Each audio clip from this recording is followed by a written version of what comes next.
Welcome to another episode of Pals in the Blender. It's your boy A. Davis coming to y'all on this nice Friday afternoon. Little lunchtime episode. Basically, I just kind of wanted to give y'all a little quick episode with my thoughts and how I'm feeling about what we got going on with a little bit of Pals information. So it's not really much going on right now, but as we all know, we getting closer to the season, and when you get closer to the season, what that means is you got the media day coming up.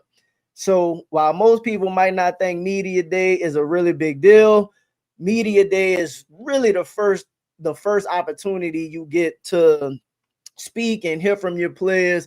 Sometimes since maybe the draft, like we saw Zion for the draft, you've seen pictures of like some of the players doing workouts all throughout the summer, so you kind of get an idea of what's going on, but you really don't know what's going on with the team. So with this particular media day, this is a very important media day, in my opinion.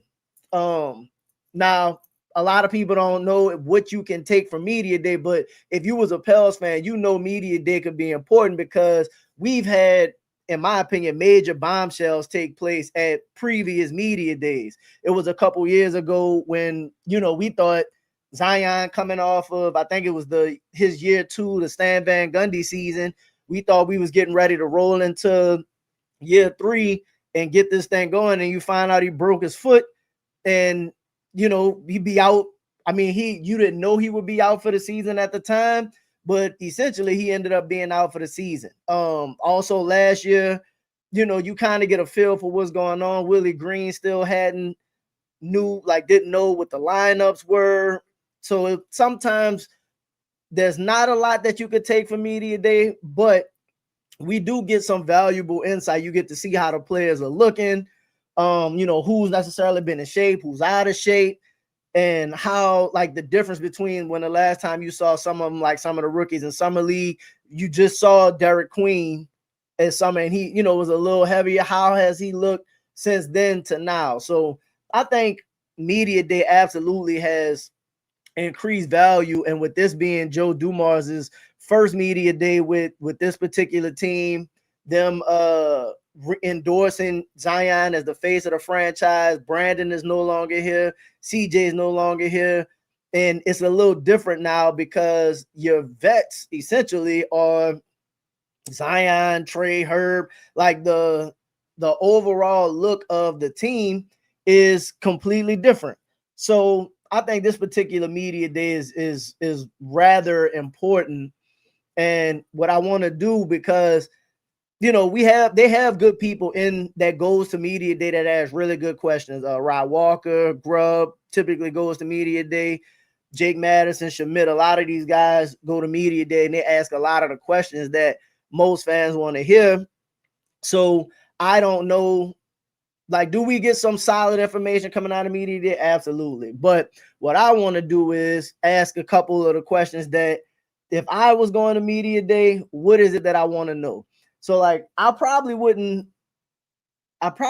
talk to everybody necessarily, not talk to everybody, because you network and you talk to everybody and you kind of get a feel of what player might be like have a chance to like break out that you might not have known, or how they interacting with each other. All of that stuff kind of matters. But typically how media day works is the EVP. So in this case, Joe Dumars is probably gonna come. Well, Miss Benson is probably gonna come first if she is going to speak. We don't know if she's going to speak necessarily, but typically it goes top down. So it'll probably be Miss Benson and then Joe and then Troy. And you know what I also want to know? I want to know because when you saw Griff and how Griff kind of hovered over everything in the last media day, you saw him do his interview with Bryson and kind of like, all right, Bryson, now you can answer.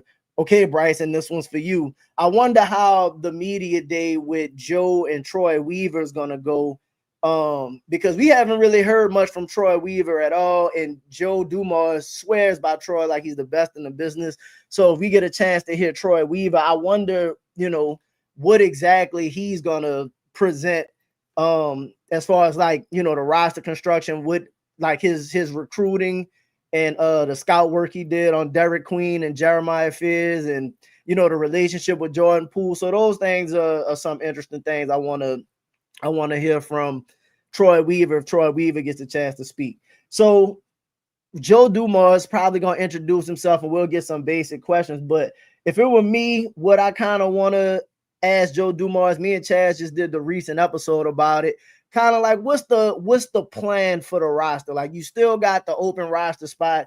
You was bringing in a lot of guys, a lot of wing players, a lot of athletic defensive wings. So I kind of would ask, what's the overall goal for the roster? Like, what are you trying to shape? And I know he's, obviously he was talking about culture and being defensive minded and playing fast, and we're not gonna get bullied, all of that. But I would want to ask Joe that question. Also, thinking about it, like, a question I want to know, what does being aggressive look like during the season? Like, we already know that they were aggressive. I don't know if you would say they were aggressive when they had CJ and in that trade for Jordan Poole, because we knew CJ had to get moved. I do think they were aggressive in who they went and got for CJ, but that's also a relationship thing with Troy Weaver. So I wonder, what does being aggressive during the season look like for Joe Dumars, and if we could get some kind of answer for that to look forward to going into the season, because Joe Dumars was like, we're going to be aggressive with everything we do. All right. So if the team comes out and let's say they look good. All right. Does that mean, you kind of keep it rolling? Does that mean you look to add pieces to this team? Like, if you come out and they start off slow and it looks like a coaching thing, like, are you aggressive in like immediately removing the coach? Like, that's a question that I think we need to have, because if he's saying that, we're going to take a wait and see approach, that kind of sets the tone for what it would look like depending on how the team got rolling. Excuse me. So that's just something that I would want to consider. Also, let's see, what did I have here? If the team, and this is my thinking is if they get off to a really good start, that they kind of be aggressive and push the chips in, right? So is there possibly a move? And this is the thing about the NBA season, is that you really don't know what kind of moves are available until the season starts. An example of that would be, nobody thought Luka Doncic was going to be available like at all. And then he ended up getting traded mid-season. So let's say the season's going on and there's like a player that we may not think becomes available and the season is going well. Do you take a chance on moving some of these pieces that, you do want to build around, like a Herb necessarily, or, I'm not saying you move Jeremiah Fears, but if like Jeremiah Fears is a sweetener in the deal to get like hypothetically a Jaylen Brown level player, right? Do you trade a Jeremiah Fears for the opportunity to add Jaylen Brown to this roster? I don't know, but those are the kinds of things that I would want to know to have an idea of what it is that he has, what he has planned. So obviously, other than Joe, one of the big talking point and the biggest talking point is obviously going to be Zion. Everybody wants to know what Zion looks like, how Zion's summer been, how has he been responding to this the new regime. And it seems like from, everything that everybody's reporting, he's kind of he's in a groove. Seems like you haven't heard anything negative. He's been posting his pictures. He looks happy. He did his Jordan thing. You saw him working out at UNO. Words are like, reports are he been at UNO consistently, getting work in, getting that him and Teaspoon. So, we'll see how that goes. So if it were me, the couple things that I would want to ask Zion is, the main one, honestly, is how does it feel to finally be supported by the team and be like the unquestioned face of the franchise? Now, a lot of people might say he's not the unquestioned face of the franchise because you see they pushing, Trey Murphy and Herb Jones to a lesser degree, but mainly Trey Murphy to the people.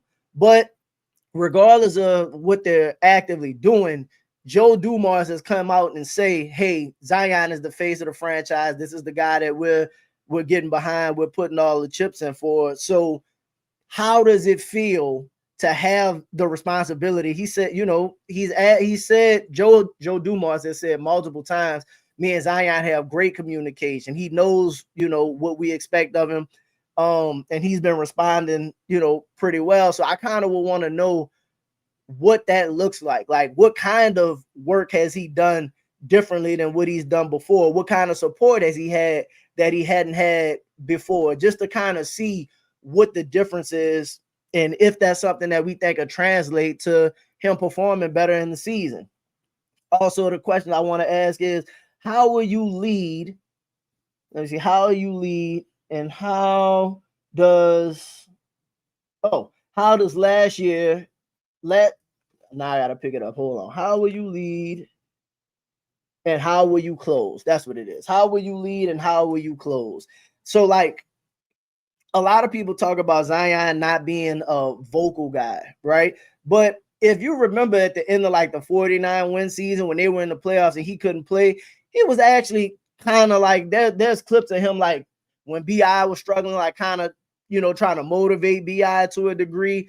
You see him, being more active. Like if we had those stretches when like BI will go out and stuff, and it was mainly him and the offense was built around him. But now there's no CJ who, was a vet that everybody, had the ear to the team. There's no Brandon. Literally is Zion and Zion, Trey Herb. Like at the end of the day, these y'all team. So Z, everything's gonna come down to how do you perform. So with that being the case, how do you perform throughout the games? How do you lead the troops? And also at the end of the games, how do you close? Like, are you one of those, give me the ball, get out the way, like I want the ball, I'm a, you know what I mean? I'll take the team home. Or are you gonna be like, are you gonna defer? And when I say defer, I don't necessarily mean, pass it to somebody else and like just go sit in the corner. I'm not saying that, because there are times we got some really good players on the team. Like you could, you can give it to Trey sometimes at the end of the game to close. But are you active and are you clutch? Like those are the things that I also want to know. Last year, and this was big. This was big to me in media day, and I don't know if people really remember it, but the biggest thing was last season. Zion at media day said, it's gonna take me about 20 games to get into like prime shape for the season. Like that's absolutely unacceptable. So that's a question that need to be asked. Like we need to get that kind of on, on film. Like you ended the season relatively healthy. You've had an entire offseason of work. You seem like you're ready to go. Can we count on you from game one to be ready and prepared to play a full season, like with full intensity? You don't need, like, we can't afford for Zion to take 20 games to ramp up. You already know 20 games in last season, our season was over. Between him getting hurt and all of the injuries, you couldn't afford 20 games. 20 games, you could be out of it. So I think we need to have that kind of, like, not in the back of our minds, but in the front of our minds, that last year at media day, you said it was going to take you 20 games to kind of get going. Like, can we expect Zion from day one, game one in Memphis, to look like not even game one in Memphis, I take it back, like in the preseason, training camp, can we expect you to look like the guy that we saw last on the court in Minnesota, you know what I mean, dominating and getting that win? That's the guy that we need.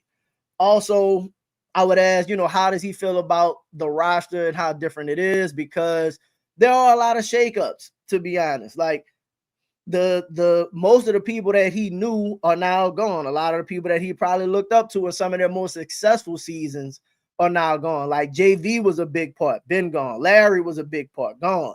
Brandon, gone. CJ, gone. Najee, gone. Dyson, gone. So like this roster is completely different. Like even early, we had Lonzo and Harden and Nikhil, and it's been a lot of turnover, and that happens in the NBA, but like over his seasons, and DeJounte coming in to be a big piece out. So I would want to know how does Z feel about about the season, and the roster and what they can accomplish in the West, and see if that aligns with, what I think they can do. And not passively sound like, yeah, man, we trying to make the playoffs. Because last year, they asked them, because a lot of the talk last media day was about them not having the center and having to play small, and they were comparing them to the death lineup of the Golden State Warriors, and Z was like, the champion Warriors. No. So what kind of confidence does he have in the roster this year? Had they been putting in work together to kind of build some chemistry and some camaraderie to go into this season? And even if we hadn't seen it, that don't mean it hadn't happened. So I would want to know, have y'all had a chance to work out together? Have y'all had a chance to spend some real time together? Like, what have y'all been doing to kind of make sure this season goes as positively as possible? So that's all for Z. Now, the other big person that you would want to, I guess, talk to is Willie. Willie Green is under the gun. And the last we saw Willie Green, he did the interview with Fletcher, and realistically, we didn't find out anything in that interview. Like, we could have, it was nice to see, but we could have absolutely did without. But it's good that he had an opportunity to do that. So realistically, the only thing I want to know from Willie is, how do you plan to address your weaknesses?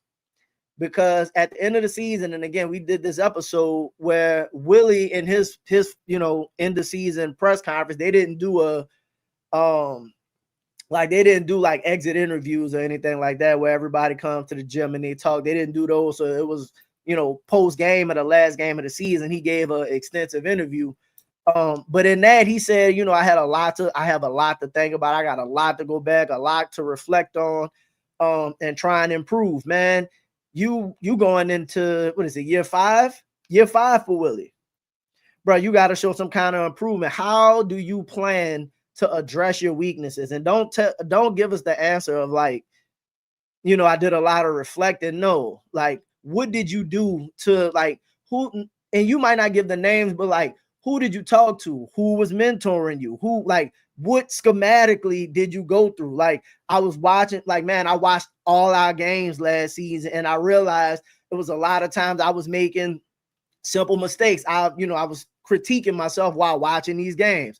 What have Willie Green done to make sure, coming back in this critical season where realistically his job and everybody's job is on the line, what has he done to improve and give his team a better shot at this particular season and being successful?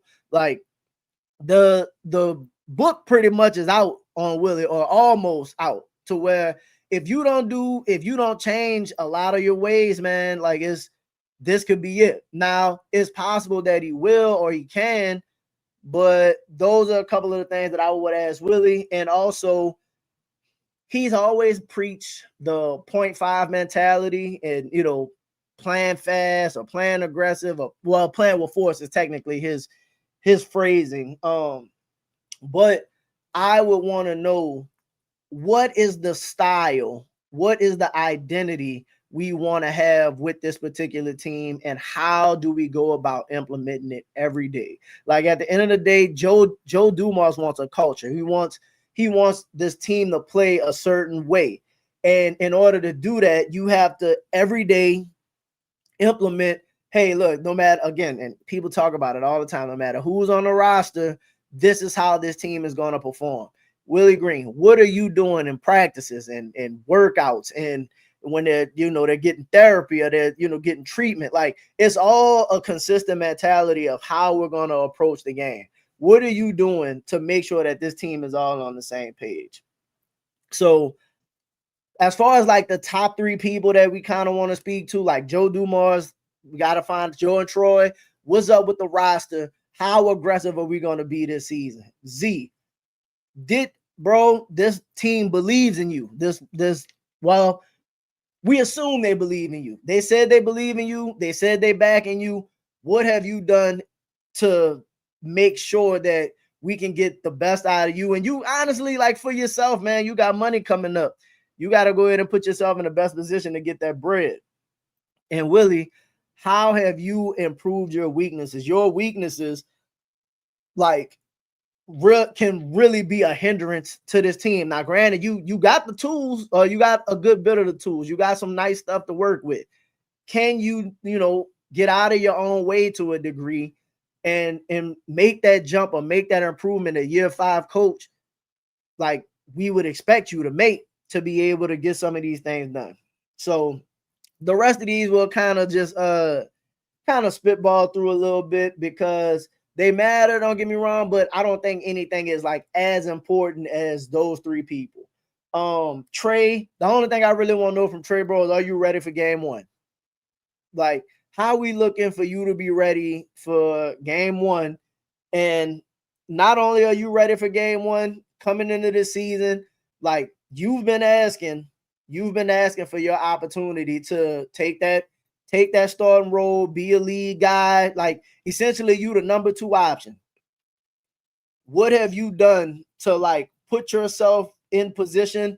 Because I know like he's, kind of rehabbing in the summer, and you've been seeing him doing, still training, still getting some skill work, still trying to improve his game. Hopefully, he's also been working out to get stronger, get more athletic, like to improve his body to be able to sustain, because Trey's been injured a lot, man, these last couple seasons, and we can't. That's another one we can't afford to find out Trey got hurt in training camp and is gonna miss the first, I don't know, 20 games, 30 games, something like that. Your season could be over. Like, this team absolutely has to get off to the fastest of starts. And even if a fast start isn't like 7-3 or 6-4, this team has to float around 500 most of the season before we can actually see some things come through and be able to have, be able to turn it around and maybe get some momentum going. Like, they have to do that.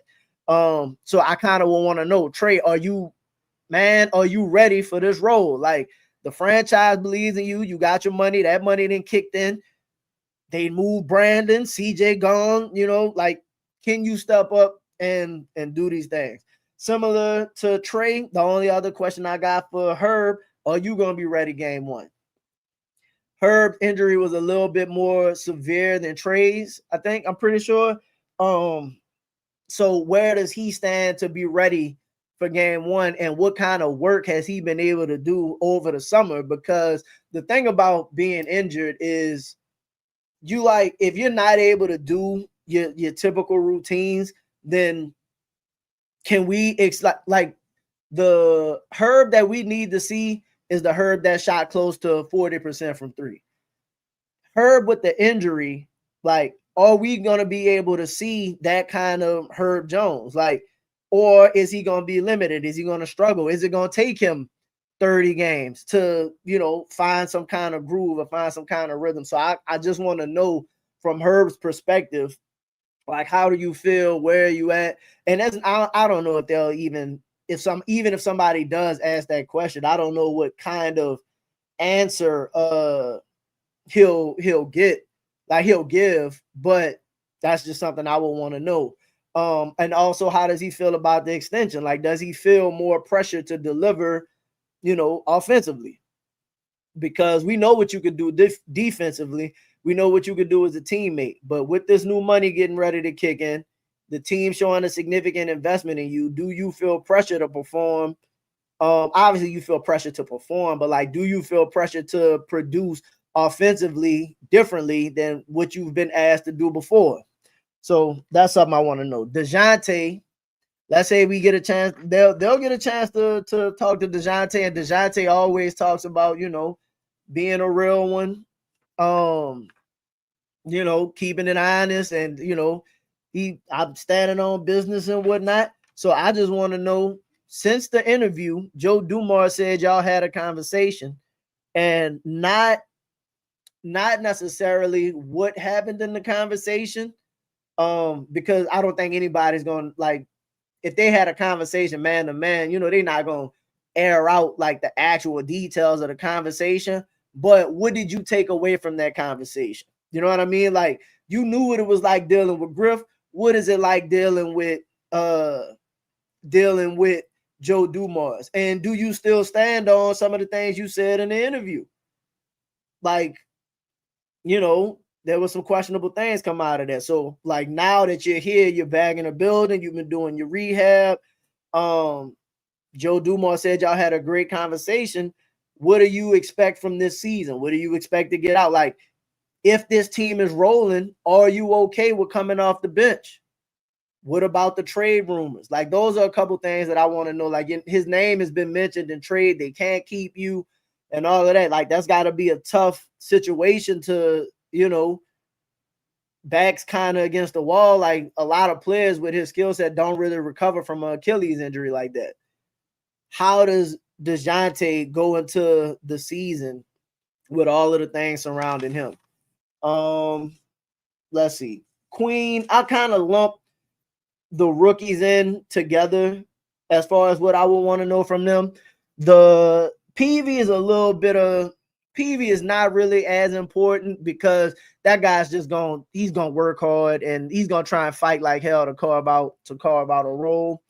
So like, I'm not like overly worried about PV, to be honest. Like, respectfully, it's not much. Like, we don't really, like, respectfully, like, I don't really care what PV has to say. And I don't mean that to be disrespectful. It's just more so like, bro, go in there where you a second round pick, bro. Go in there, work hard, try and carve out some minutes, try and be, as positive as possible. Whatever role that they ask for you, you go ahead and do that. Now, the other two, on the other hand, Queen and Fizz, that's a little different of a situation because Queen is 13 that they traded, pick 13. They traded the future first for. Everybody already know kind of where, like the value, and they graded it enough. And, he had the comments, ain't none of those guys going to be better than me. So all of that is getting ready. It's almost time to hoop, right? Fizz, number 7 pick. They got a bunch of guards on this team. So the thing that I would want to know from both of them is both of y'all being lottery picks, right?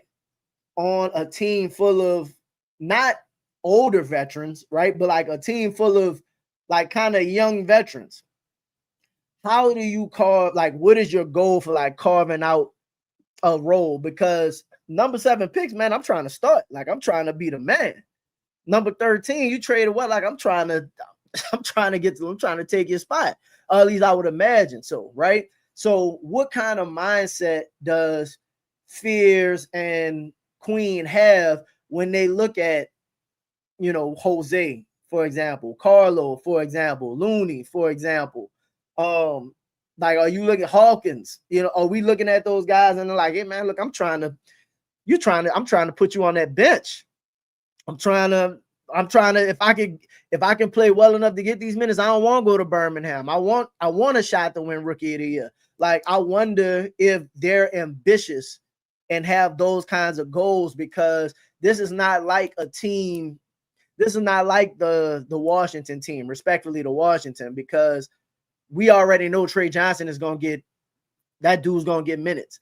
Like, we know a lot of other rookies in other situations are going to get significant minutes. That's not really the case for them, but that don't mean you can't make a way. Again, words matter. Joe Dumars said in, the interview when they drafted Fizz and they was talking about him, he was like, man, we don't have a set plan for him. Like, if he looks like he can play and he can produce, we gonna play him. So they both provide a very unique skill set.